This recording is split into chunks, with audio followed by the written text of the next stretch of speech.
We're going to be starting the afternoon off with two very special presentations by two of the patients at our clinic. Miss Margot Algie will be starting the presentations. She's sitting up front here.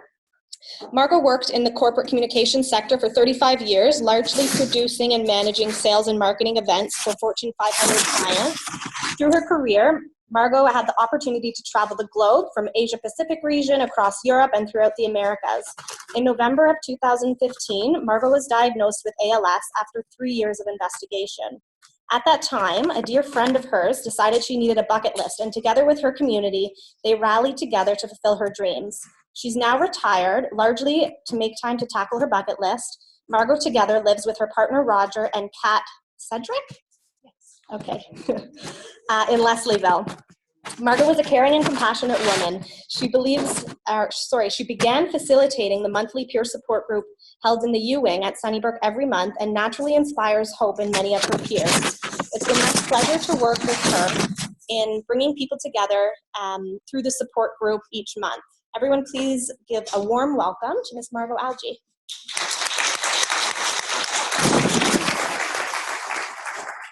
Forgot my first cue. Thank you. Thank you so much, Danielle, for that lovely introduction. And thank you for giving me your time this afternoon. I'll be brief. When Danielle approached me a few months ago to ask me to join you today, my immediate reaction was, sure, why not? Another day filled with adventures that will keep my mind off the many promised things I told myself I would do in my retirement, like knit 12 Cowichan sweaters with all the wool I've amassed over the last few years before the moths eat the wool. Or organize my clothes, pitching out what no longer fits, given my midriff has been growing daily, I think. So accepting this invitation, I have thought long and hard about what to say to the group, you being medically minded professionals.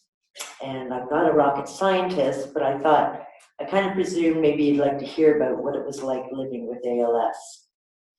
It certainly has its ups and downs, or falls. And as I progressed through what a shorter life than what I had intended pre-diagnosis, I thought I'd just let you follow along. So let me give you a snapshot. First, a little background for context. I was diagnosed in November 2015, as Danielle said. Before then, I had increasingly lost strength in my left leg. It started in June 2012, when I found my leg did not want to run across the street with me. I was jaywalking across Steeles Avenue, which was an 8-lane span of cars, whizzing by well above the 60-kilometer-an-hour speed limit. And thereafter buying a takeout lunch, there I was in the middle of the road thinking not a great place for a picnic. So I was not bright to be jaywalking, though who'd have thought instead of running to beat the traffic, I would literally hear my brain screaming at my leg to get a wiggle on. So fast forward to September 2015, where after a set of 3 different neurology teams decided it was time to visit the Sunnybrook ALS clinic. And of course, this neurologist from St. Mike's said, don't worry, it's not that you have ALS. It's just that they have tests to eliminate, which we may not know of. So thankful that he admitted he had gone the gauntlet, I moved to onto my 4th set of neurologists. And by this time, I was pretty sure after visiting Dr. Google several times that I had the diagnosis and resigned myself to be joining the club. Well, I had the pleasure of meeting Dr. Petrescu in September of 2016. Such a delightful and sensitive and well-educated man, especially in dealing with self-diagnosed patients. During our first meeting, he assured me that there were further tests to be done.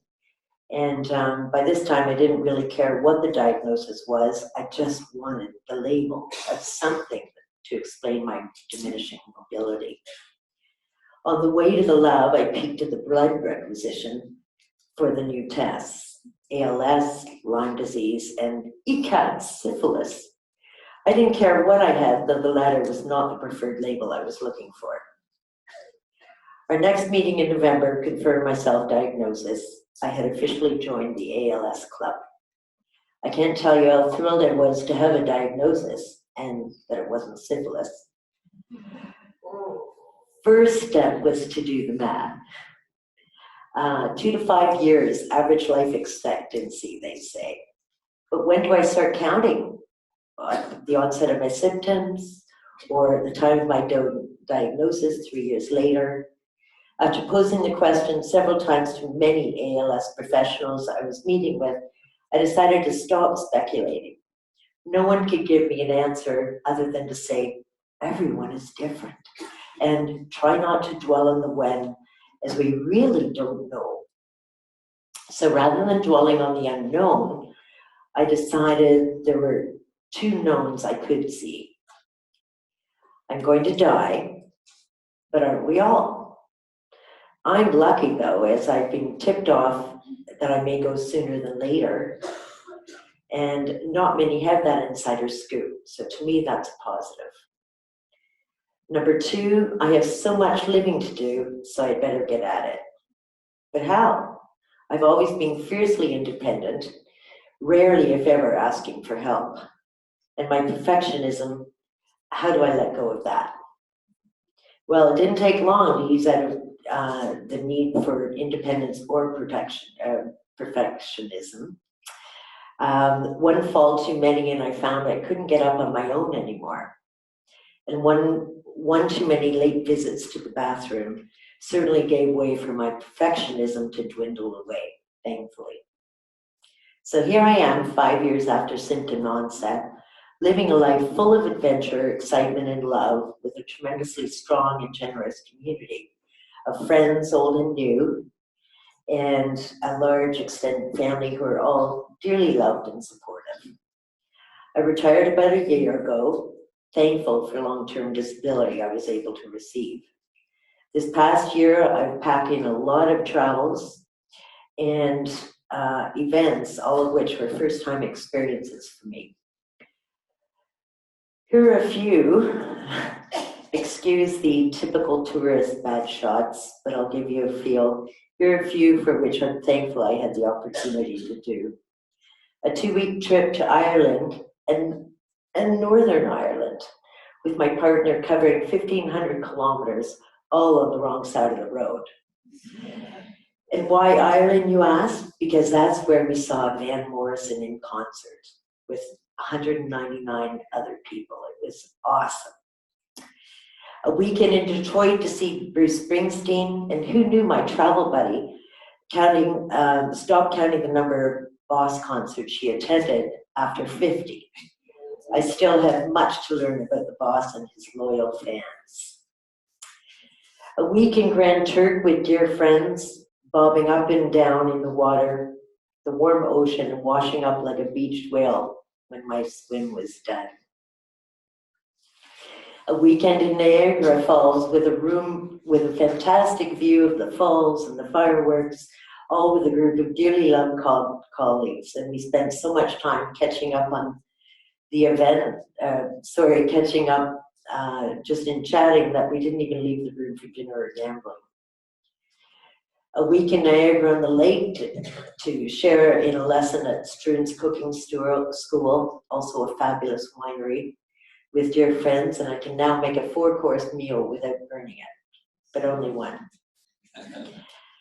A spectacular 2-week trip to Whistler with my 3 BFFs to ski and zip line, and then tour Defino and the other areas on Vancouver Island. A 2-week vacation to Florida with my sisters, who hadn't been under the same roof in 50 years. And we were still laughing and talking at the end of it. New York City to see Beautiful, the Carole King show. And this, of course, was just pre-Trump, so it was pretty spectacular. Many wonderful theatrical events, such as The Bodyguard, Taiko Drummers, Riverdance, Beautiful again in Toronto. I had to take my husband. And parties, tributes, tours, and walks in Toronto, the Ripley's Aquarium, the Ago, the Wrong, and certainly the walk for ALS, twice. You name it, I feel I've done it, and still there's so much more to do to complete my bucket list. There simply isn't time to dwell on the inevitable.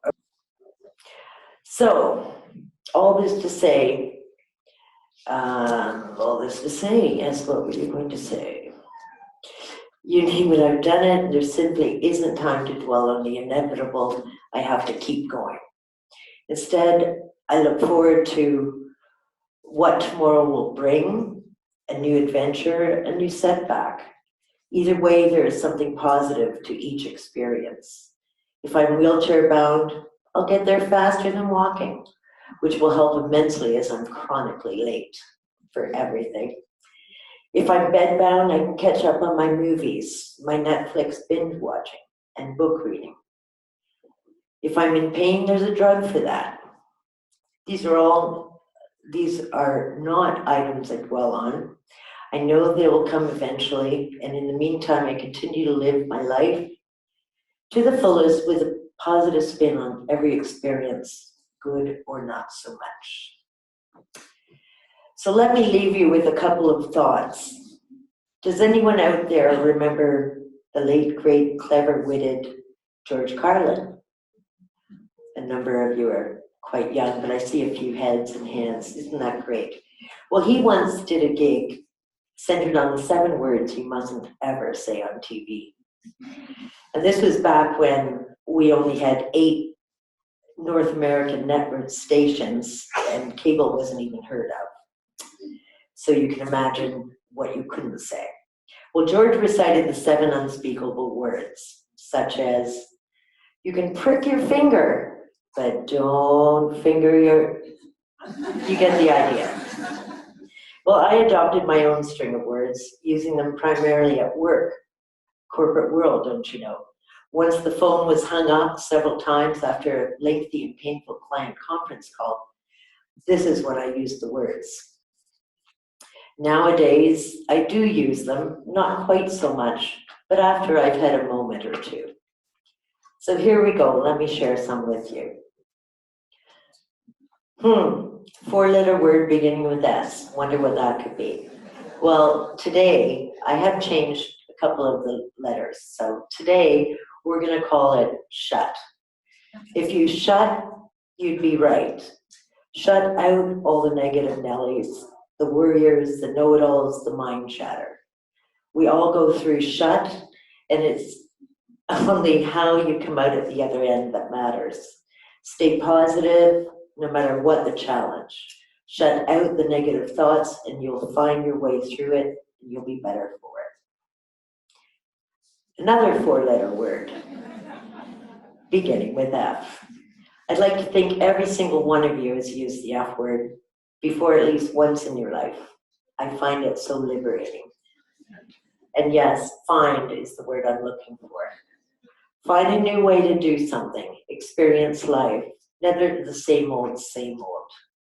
Find a new path as we live through adopting our limbs and body parts as they diminish. Seek and ye shall find. That's another quote, and I have no idea who said it. P, and yet another 4-letter word. This one's not so bad, so you'd want not to use it in mixed company, but we'll today call it pass. Phew. Pass on the power of positive thinking. Pay it forward. Pass on the power within you to make someone's life better. Listen to them, confide in them, pass it on.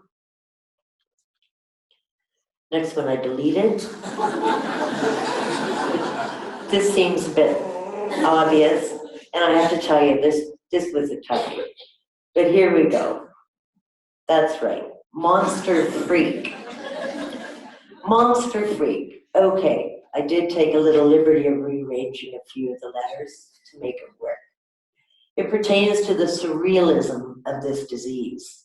Sometimes in the morning I lay in bed and picture myself getting up, The movie in my head is flawless, and I play it over and over again. And it's really just a 2 or 3 second clip. I get up, I walk to the bathroom or wherever I'm going. No big deal. Well, then I decide to go into action. 10 minutes later, I'm up, stable, and holding onto the bed for balance. No longer able to jump out of bed. This is surreal. This is a monster freak moment, which then suddenly pops me back into reality, and off I shuffle to the bathroom. Thankful it was a flawless launch out of bed. No falls. All is good. Next one. I used this earlier in my quote, I think, from George, but I'll let you decide what it says. So it really says, picky. Picky is for those curmudgeons who spend too much time lamenting about what went wrong and why something happened instead of dealing with it head on. Fix the problem and get on with it. Life is too short to dwell on the negatives. Don't be picky, just get her done, as they say, and move on. The last one. 4-letter words beginning with T. It's not so bad. You can probably say it on TV now. But let's call this one tanks. Kind of a short form or slang for thanks. And thanks be to life for giving us both courage and strength to embrace and move onward and upward. Thanks to the researchers who are actively working across the globe and sharing their insights on their ALS findings. Thanks be to fellow pals who inspire me, educate me, and accept me for who I am. Thanks be to my caregiver, Roger, who makes me go the extra mile, even when I don't want to. And thanks be to you for supporting us, our journey, as best as you can. Thank you.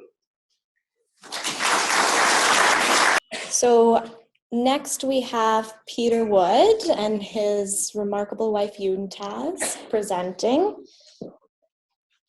Peter and Utaz live in Toronto with their 2 children. Zachary is 11 and Sienna is 6. Peter was diagnosed with ALS in February of 2015, but he hasn't allowed the disease to define him. Before his diagnosis, he was the Director of Risk Management at Merrill Lynch, Canada. Peter has so many interests. He is an accomplished skier. He loves most sports, coaching his son's baseball team, live music, film, theater, travel. The list goes on. He would say his most important and treasured interest is being the best possible father to his kids. Peter is here today to give us some insight into the impact of his diagnosis. His wife Utaz will be reading his presentation as communication has become more difficult for Peter in the last little while. I just wanted to share a quick story about Peter that he gave me permission to share. To give you a bit of an idea of Peter's sense of humor. Just last week, Peter was having a problem with his feeding tube. So to get a better sense of what was going on, I asked him to send me a picture. A couple hours later, I get an email with the pictures. I open up the pictures, everything's good. But what he requests is that I don't send the pictures to GQ or Playgirl. So I immediately, I didn't contact my friends in the modeling agency. But Peter's a remarkable person, and it's been a pleasure to know you. And I'm looking forward to hearing what you have to say.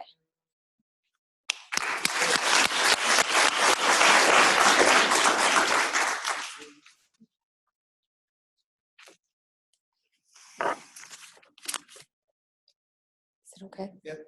Okay. So I will be speaking for Peter. These are his words. When I was asked to address you today, I was speechless. I literally could not speak. Not to be understood, that is, at least not to anyone who doesn't know me well. And that is thanks to ALS. My name is Peter Wood. I'm going to tell of my journey thus far, but I'll focus on the support I've received and my concerns with time. I was diagnosed in February 2015. I had just turned 48. The week before, I was skiing fresh powder in the Rockies on our annual ski trip with my best friends. I wasn't using poles that year because my left arm would not cooperate. It had slowly been weakening since April the previous year. As some of you have seen, and others can imagine, the diagnosis hit us hard. What seems to me as the cruelest disease was suddenly my reality. Trapped in your own body, yet fully aware of everything around you. No cure, no effective treatment. Add in the complication of being heterogeneous in symptoms, progression, almost everything, tailor-made to crush all hope. That is what you face, you and your family. It can be devastating for some. However, as you heard from Margot, I decided to look at it differently. To have a rare disease, it's against the odds, but it's the hand I've been dealt. No sense in complaining. You move forward and deal with it as best you can.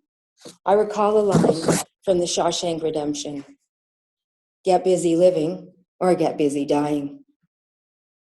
It's funny, my experience meeting other patients is, for the most part, they too are full of hope and life, despite it all. I cannot tell you why, but part of it for me is the support I get. Support from family, friends, the medical community, and beyond. I am lucky to be in Canada. Access to so many disciplines of medicine in one clinic is brilliant, even though clinic days leave me exhausted and sometimes frustrated. I think how much more draining and frustrating it would be to have separate appointments for a neurologist, physiatrist, respirologist, dietitian, occupational therapist, speech and language pathologist, as well as all the technical support that goes along with it. Phew, I'm probably missing something. Add in ALS Canada with their equipment loan program and the ability to manage your own attendant caregivers through the direct funding program put on by the Center for Independent Living, means we have significant support available to everyone. Pretty impressive. As I think back to the early days following my diagnosis, it's a confusing time. You've been handed a devastating news. How do you deal with that? It takes time to sort through your feelings, information on the disease, and how this will impact your family. One thing I found helpful was connecting with other pals, person with ALS. It isn't just knowing you are not alone in dealing with the disease, but learning a few tricks of the trade. I was told to apply for direct funding right away because the wait time was as long as 2 years. 2 years. Actually, it took just over a year. However, much can change in a year. I went from walking and talking to full-time power chair and relying on a computer to speak. At our meetings, we talked about off-book treatments that some felt help. We are a desperate lot. Not so much to chase miracle cures in Thailand, though.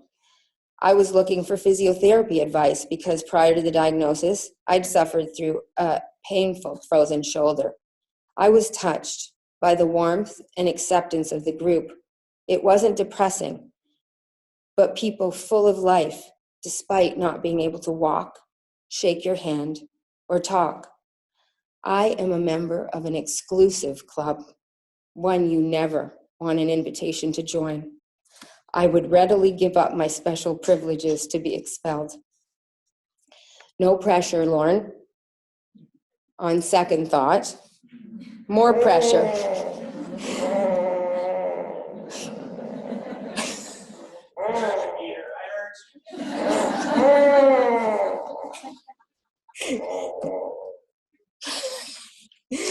On second thought, more pressure on you and the research community around the globe to get together and find some answers. I know you're pushing hard for a treatment.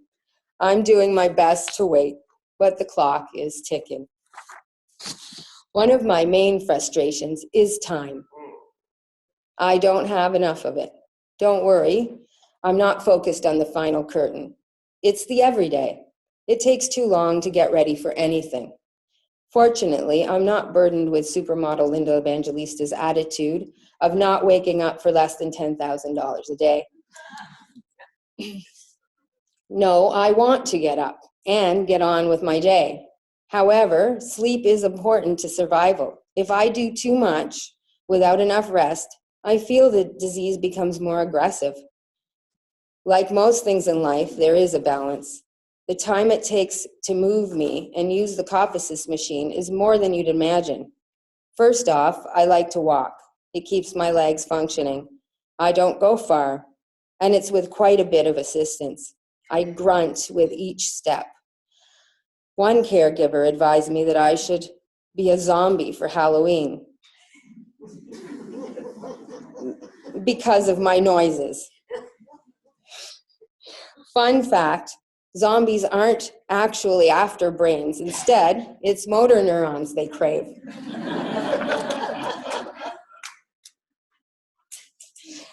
Meals were taking over an hour to consume due to my swallowing. I had a feeding tube inserted last Christmas, but resisted relying on it because I love food. Now, it's all GI tube, with sampling for pleasure if I think it's worthwhile. I've become a food sommelier, taste and spit. I am thankful to have such wonderful technology available for communication. Where would I be without my Toby? I would not be here expressing myself. I would not keep in touch with friends and family through email and text messages. I would not follow world events or browse what I wish. I would not control the TV or the music around the house. I would not have conversations with my children. I would not be present in their lives. The eye gaze technology is very important to me, although it would be nice to have a few more features. Imagine if Utaz read this in a voice that never changes pitch or tone. You'd be asleep at this point. I wouldn't be able to pause at moments of humor. An angry mode would be helpful at times. Turn off the TV now. Just doesn't come off the same with the desired force in a calm voice. You have to be patient when having a conversation with me. It takes time to write with my eyes, but at least I can. Someone can shower and dress you and move you from place to place. Someone can feed you and bring you the things you need. However, no one can read your mind. No one can express your thoughts in the way you want to say them. The loss of speech, my inability to communicate vocally, is my most difficult hurdle. And with that, I will give Peter the last word.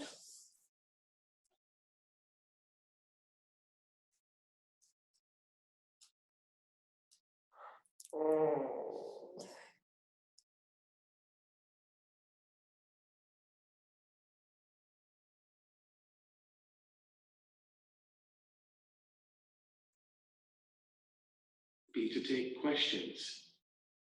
No? Did it go? Can you get it back?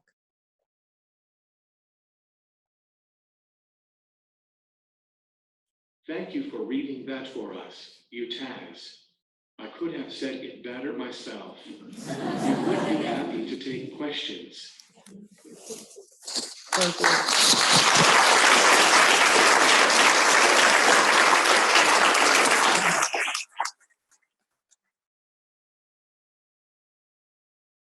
Does anyone have any questions for Peter?